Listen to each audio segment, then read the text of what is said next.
तंगी का बोझ नहीं संभाल पाते हैं, कर्जा भी था, इस कारण से अपनी वो ज़िंदगी ख़त्म कर लेते हैं, मौत को गले लगा लेते हैं।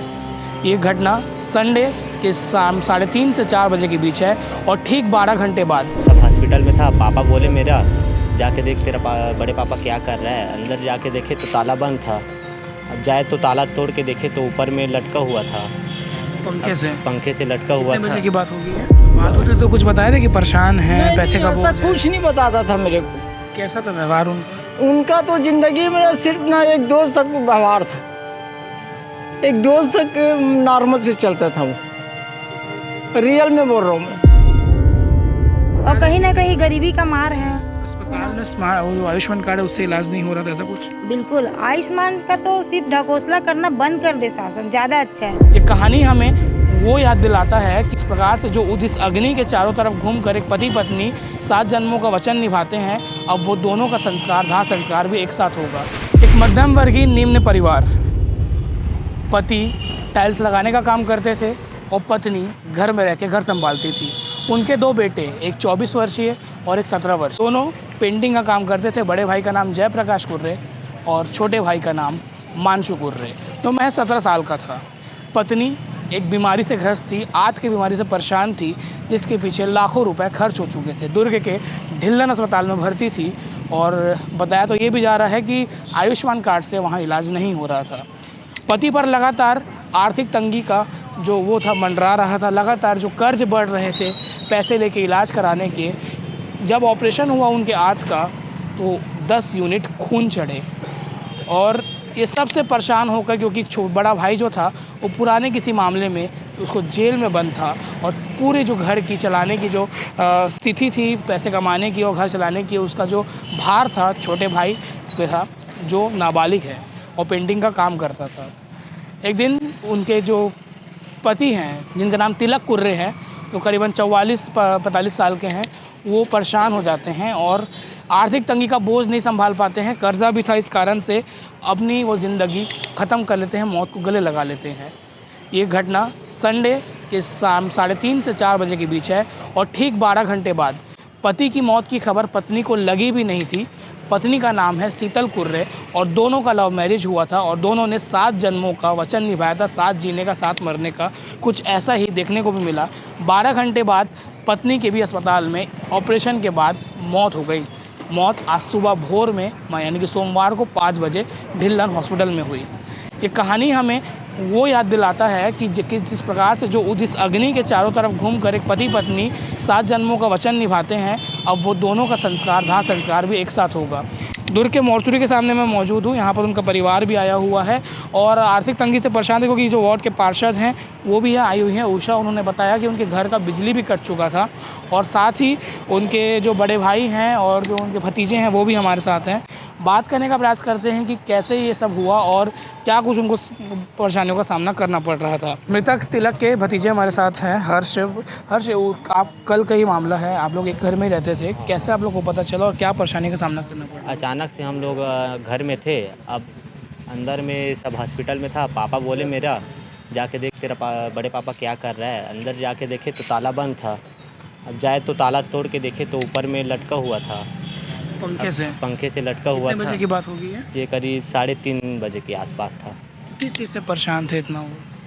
वो तो अब घर में इतना सारा प्रॉब्लम था, बैंक वैंक, पैसा कौड़ी सब तो जानते हो। इधर इलाज चल रहा था, पत्नी का इलाज चल रहा है, बड़ा बेटा भी जेल में है, ये सब का प्रॉब्लम रहता है ना। कोमा में थी जो पत्नी है उनकी? पत्नी नहीं, कोमा में नहीं था, बेहोश था वो। ऑपरेशन हुआ था सुबह, उसके बाद वो संडे को सुबह हुआ था। हाँ, डॉक्टर बोल दिया था कम से कम 24 घंटे का समय दे दिया था, होश आ जाएगा, तो फिर और टाइम बढ़ा दिया था। अच्छा, हाँ, मतलब ऑपरेशन के बाद? और वो रिफ़र करने के लिए बोला था। अच्छा। यहाँ हम लोगों से नहीं हो पाएगा, आप लोग रिफ़र कर लो। अस्पताल ढिल्लन? हाँ, ढिल्लन हॉस्पिटल। कितना पैसा लिए? पैसा तो इतना पता नहीं, वो लोग मोसी 50,000 लिए। इधर जाइए आप। 50,000? हाँ। ऑपरेशन का? हाँ। और कुछ ऐसा भी था क्या, कुछ उधारी लेना पड़ा जिससे परेशान था कोई? और ऐसा तो नहीं था, लेकिन वो आयुष्मान कार्ड के लिए बोले तो आयुष्मान कार्ड भी नहीं चला। आयुष्मान कार्ड से नहीं किया? नहीं हुआ। अच्छा, इसी यहीं पे राजेंद्र प्रसाद चौक के पास? हाँ। और आपके बड़े पापा हैं? हाँ, मेरा बड़े पापा है। छोटा भाई गया है भाई को लेने? हाँ, छोटा भाई यही गया है, कोर्ट गया है बड़े भाई को लाने के लिए। आप उनके दोस्त हैं तिलक हाँ, के? मैं उनका क्या नाम है आपका? मेरा नाम समारू बंजारा नाम है। मैं बच्चे लोग पैदा नहीं हुआ तब से मैं उनका खास मित्र हूँ, मैं उसका खास दोस्तों में। और खुद मेरे बच्चा उसका खुद का लड़का मेरे को हासिल किया था, फिर भी आज भी मेरे दिल में साफ है। मैं तो इसके लिए मेरे दोस्त के लिए आज मेरा दोनों बहन और मेरा दोस्त से चले गए मेरे छोड़ के। कल मुलाकात हुई थी आपकी? हाँ, मुलाकात ऐसे चल रहा था ना वो रोड में, तब मैं उससे आवाज़ मारा कि तिलक इधर आओ करके, लेकिन मेरे से बात नहीं किया वो। कल की बात है, कितने बजे की? कल ही की वही 11:30 बजे बात उससे किया मैं। वो एक टाबिल लेके ही चला गया उधर, और उसके बाद में बात किया उसके, तिलक इधर कहाँ जा रहा बोल के, तो नहीं बात कर रहा था ना आओ करके। उसका ठेकेदार भी था वो लीला ठाकुर, लीला साहू ना, वो उसके पास काम करता है। उसके बाद भी बात किए, नहीं जा रहा नहीं बात करे, हटा यार छोड़ गए। और उतने समय 3:30 बजे मैं अपना घर चले गया, और बस 4 बजे करीब मेरे को पता चला कि मेरे दोस्त से ख़त्म हो गया करके। तो बात होती तो कुछ बताया था कि परेशान है, पैसे का ऐसा बोझ है? कुछ नहीं बताता था मेरे को। कैसा था व्यवहार उनका? उनका तो ज़िंदगी में सिर्फ ना एक दोस्त तक व्यवहार था, एक दोस्त तक नॉर्मल से चलता था वो। रियल में बोल रहा हूँ मैं, हमेशा एक ना वो भले किसी को छुपा रहा था, लेकिन रियल में बोलूँगा ना तो एक सिर्फ दोस्त तक भी नहीं बताता था, ऐसा व्यवहार था। घर का बिजली भी कट गया था सुनने में। हाँ, घर का बिजली कट गया था, हर चीज़ उधर, पैसा वैसा भी सबका कोई सपोर्ट नहीं कर रहा था, कोई सपोर्ट भी नहीं था ना, हर चीज़ का दिक्कत था घर में, पैसा वैसा ये सब बहुत सारा। इतना शिक्षित आदमी कभी ऐसा नहीं कर सकता था, लेकिन कैसा कर लिया मेरे खुद को समझ नहीं आ रहा है।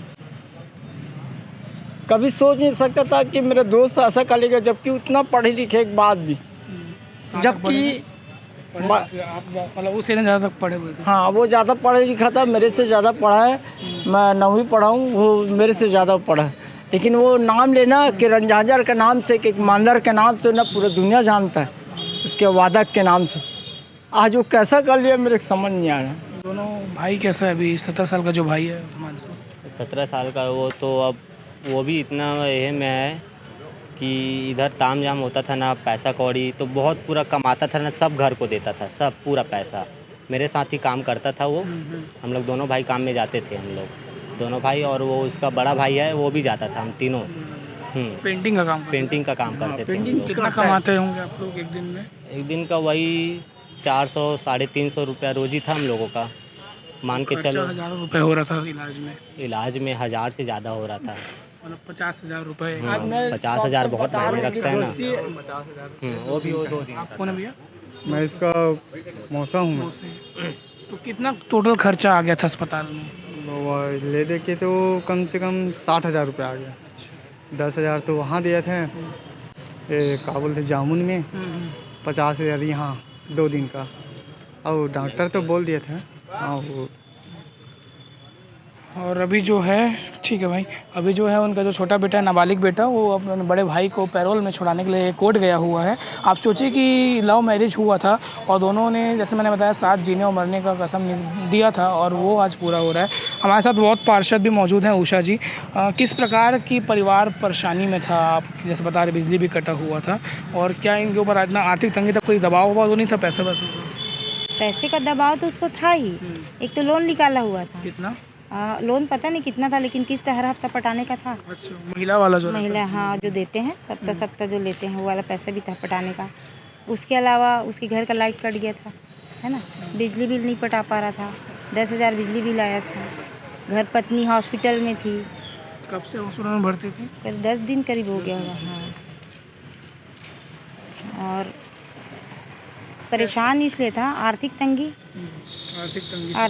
सबसे बड़ी चीज़ है। और घर का स्थिति देखो ना, अगर आज आप 1 घंटे अपन बिना बिजली के नहीं रह सकते। उनके यहाँ 3 महीने से बिजली कटा है, 3 महीने से। तो कैसे अपना, पत्नी का तबीयत खराब, बेटा जेल में, है ना, घर का लाइट कटा, घर में जो सुविधा मिलनी चाहिए वो कुछ भी नहीं था ना उनके घर। और कहीं ना कहीं गरीबी का मार है। अस्पताल में वो जो आयुष्मान कार्ड है उससे इलाज नहीं हो रहा था, ऐसा कुछ? बिल्कुल, आयुष्मान का तो सिर्फ ढकोसला करना बंद कर दे शासन, ज़्यादा अच्छा है।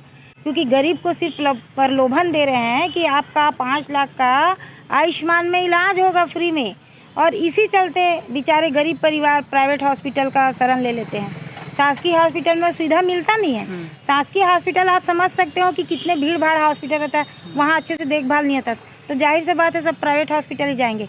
और प्राइवेट में सुविधा है कि आयुष्मान का 5 लाख का सुविधा, उसमें इलाज होगा, पर वहाँ जाने के बाद पता चलता है इंसान को कि वो तो वहाँ तो लूट और खसोट है। डॉक्टर इलाज करने के लिए नहीं बैठा है, मरीज से पैसा सोटने के लिए बैठा है। जितना ज़्यादा हो सके, कई जगह ऐसा है मृत्यु होने के बाद भी पैसा लेते हैं। ऑपरेशन के बाद उनकी स्थिति ठीक थी?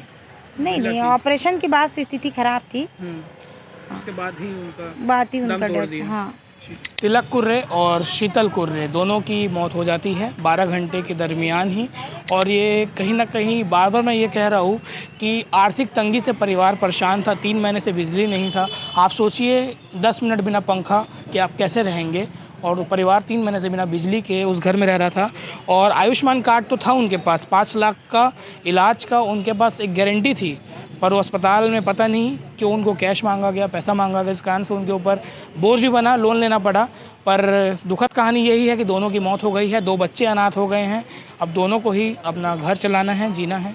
इस मामले में अगर उनके बेटे से बात होती है तो भी दिखाने का प्रयास करेंगे, वरना अब तक के लिए इतने ही। 2 एक दंपत्ति है जो 9 मैरिज किए थे, उनकी अब उनका जो मौत हो चुका है। आप इस खबर को लेकर क्या कहना चाहेंगे, कमेंट सेक्शन में बता सकते हैं। धन्यवाद।